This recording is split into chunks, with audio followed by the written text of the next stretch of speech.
In the previous episode, we had taken out a number of rock pigeons with the Air Arms S510 Extra, starting off with some closer shots in one of the empty enclosures before moving out a little bit further and ending the day with 2 long-range headshots.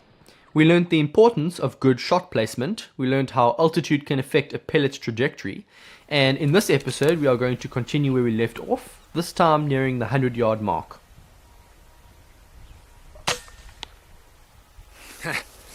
Nice.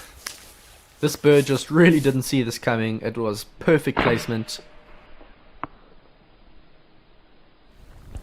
The wind is actually pretty inconsistent. It's swirling around a bit and changing direction, but what's nice is that I can use the ripples on the dam right behind me as a reference point to find out the immediate wind direction.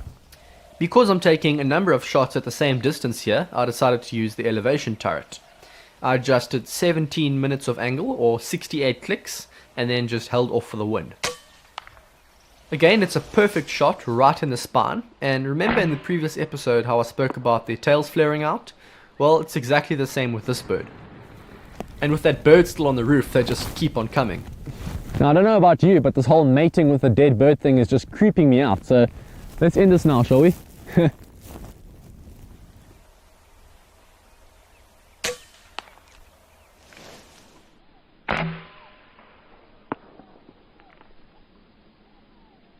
I'm not really happy with what the wind's doing at the moment. It's picked up a little bit and it's changed direction, so it's blowing from the side now. It's making things pretty difficult. So we're going to try and find a new shooting position and let's see how we go from here. Before changing spots, I decided to pick up some of the birds that I'd shot, as there were a number of crows circling around just waiting for me to turn a blind eye. I know exactly where I want to set up next, but before I move off to spot number 2, I decided to take a break and get some lunch to eat. From my picnic spot on the grass, I can see all kinds of interesting animals going about their daily routines. These ground squirrels were scampering about and stealing corn from the feeders, and I actually shot a couple of them on the farmer's request.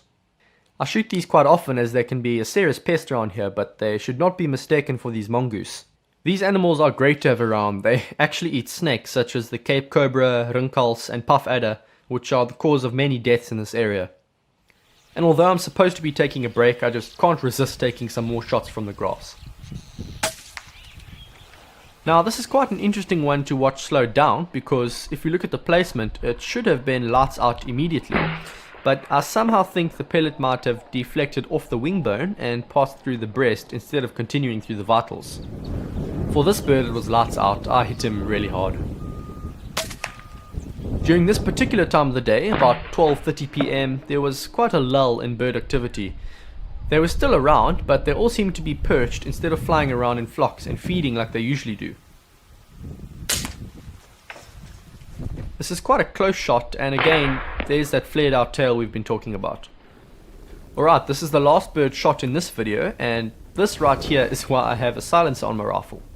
The first shot is a clean miss for whatever reason. I'll take the blame for that one, but he stays exactly where he is, quite possibly not even hearing the shot at all, and that allows me to take a second shot.